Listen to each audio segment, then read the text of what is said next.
Hello and welcome to Project Nigel, the land of rovers that some have forgotten but come here to either be mended or not mended. One of these days I shall explain why I like Rover so much. It's not the only car I like, but it is a car I do particularly like. But not today, another day that will come. And today we have a new one.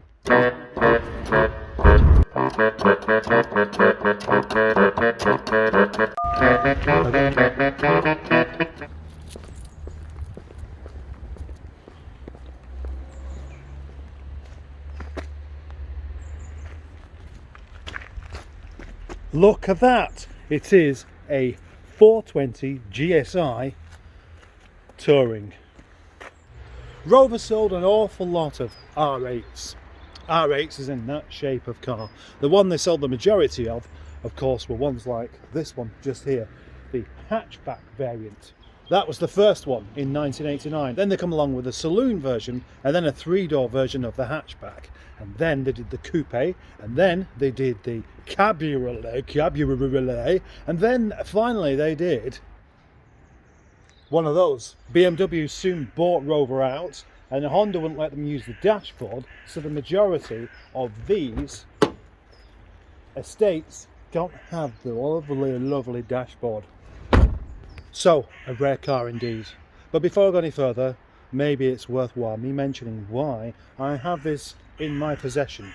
And it is my possession. This car is going to be signed into my name and I'm going to be keeping it. But, and it's a big but. The big butt of an Audi reversed into it. The big, stupid, smelly arsehole of an Audi reversed into it, damaging it like that. I did mention this car in my live stream the other day as a tourer that it's been a bit crashed up. But in actual fact, it's been a bit crashed into, not crashed up. The previous owner of this car didn't do the damage. It was somebody else. So what have I got to contend with here? Well, the bumper is obviously a bit broken. That headlamp definitely needs replacing. The slam panel is a bit bent. The wing is a bit bent. The crash cone is a bit bent. This is twisted up on this side and there's no coolant left because somehow it's all gone. So I'm hoping that is as a result of the accident. I am hoping that indeed. And today we will find out whether that is the case. It's lovely otherwise. Time for me to drive it up to the other end of the yard where the inspections shall begin. And there's a bonus, it's got half a tank of fuel as well. Time to get changed, I reckon.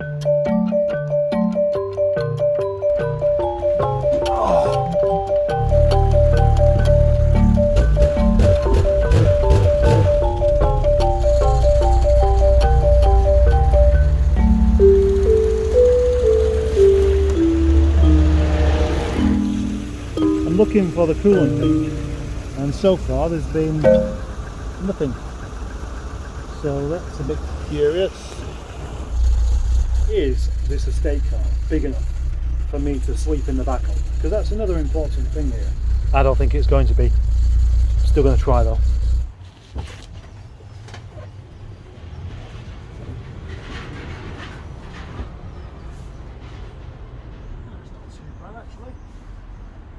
Stretch out properly, but anyway, what do I do about the damage? Well, how about, well, I've just borrowed this slide hammer from next door. The only trouble is there's a couple of bits missing off of it. Those couple of bits are not only missing but lost. So is there any possibility I can fix it? So unfortunately I'm going to have to do this work without the use of a slide hammer, but I may as well get that front bumper off first and see what I can straighten out.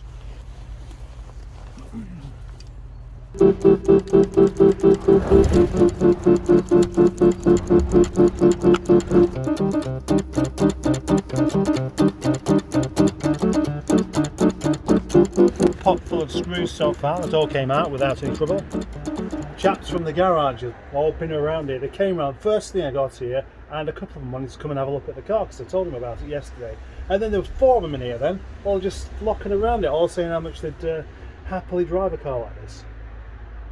What enthusiasm for such a thing. And the slide hammer is back, mended for me to use. Into the boot here. Not only do we have a proper carpet on the inside, but we have a properly carpeted boot and a boot liner. Actual carpet. The whole lot. It's kind of luxurious. This car is me. This car is me. I was going to keep that one because I wanted an R8 for quite a while, and every time I get one I end up selling it. But this one I want more than any that I have had so far, so I have to keep this one. I have to make sure I don't end up in a situation where I have no choice but to sell it just to keep going. Front bumper off, and now we can assess the damage, see if there's anything hidden. And you know what? It looks okay. That's going to need replacing, and no, that one's okay actually, I think. Look at this, bits of headlamp, shattered, broken glass. When they used to make headlamps with glass, much better than plastic, which fades and goes horrible and dusty. You would say, well, that's what happens with glass though, it shatters and breaks. But the plastic ones do as well. So what I'm going to do now is remove as much of these other bits here before straightening this out and that. There is quite a lot of twisted metal here, but I will figure this out, I really will. Just posted pictures of this on Facebook and everybody likes it. Of course they do, everybody likes it, everybody's going to do it. I've never been more excited in my life. This is going to come in handy again.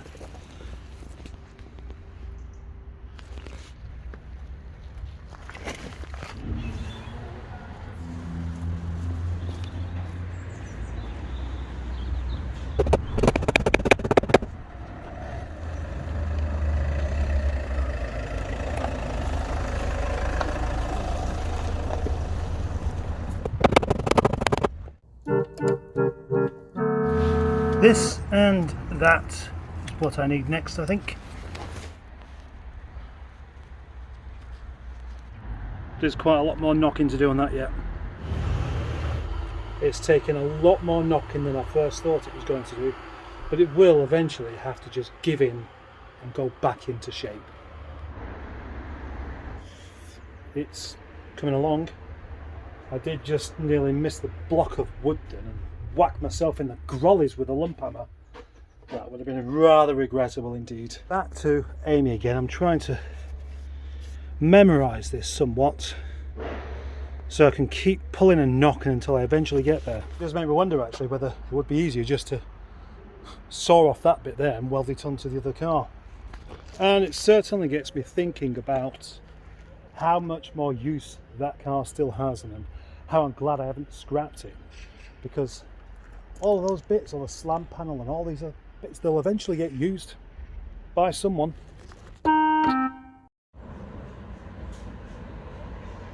And now into the dungeon. The dungeon of dreams, if you like, but you probably don't. Oh shit. 4:20. I'm about to put the bumper back on. So what you're going to see here is a car that does need a proper repair at some point. This is a temporary repair, so it can be used. I definitely do need a front wing, because I can't straighten that out any further. Under there is a bit too creased, and ideally could do with cutting this out and sticking it in. So bear in mind that this is a temporary fix until I get another bumper and another wing and another hockey stick. This is still not fitting quite as I'd like it to do, and that's as close as I'm going to get that. The hockey stick keeps springing out like a rogue, long hair and a moustache.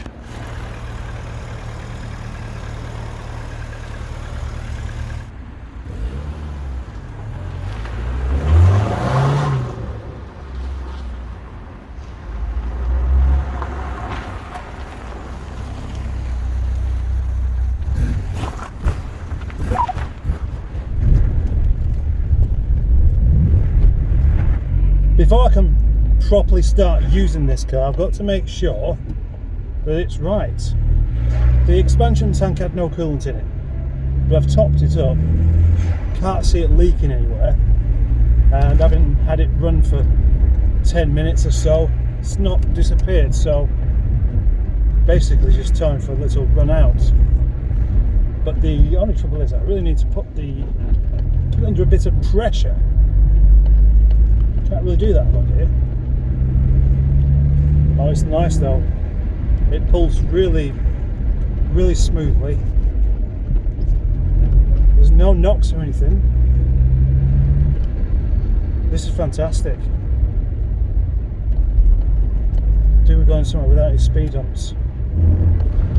Housing estate, good for speed humps. You can check whether there's any nasty knocks or rattles or clunks anywhere, and I can definitely say that there is not. That's good news.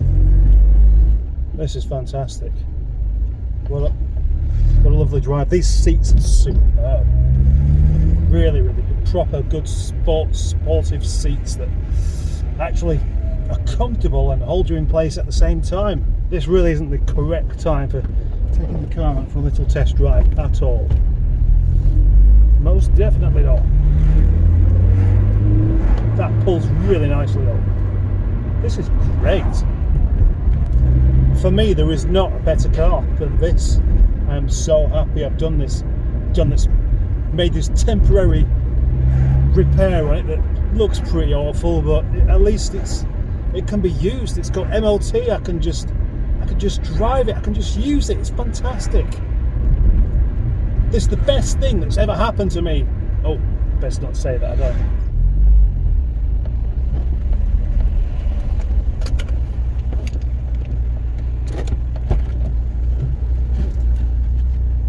Now it's steaming.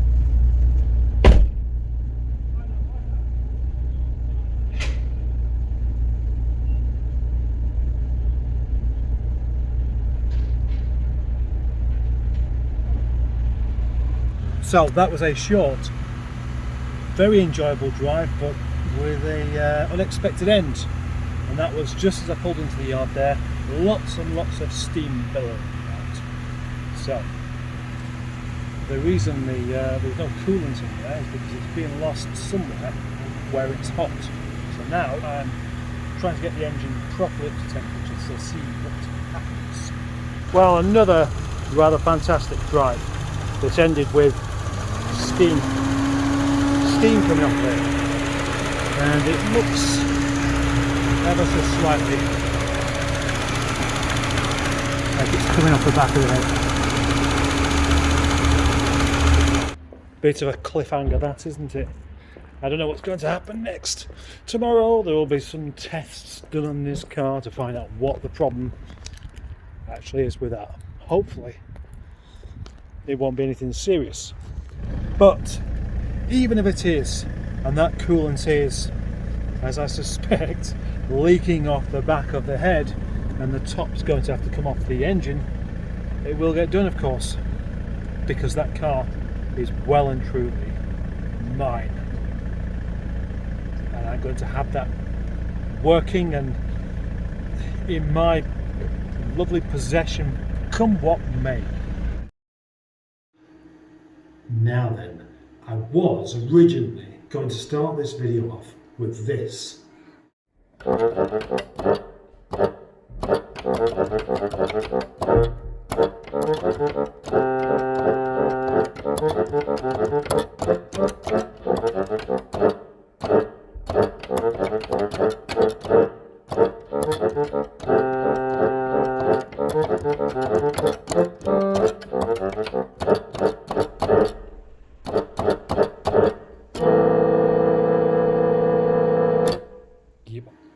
And then I changed my mind. The next day,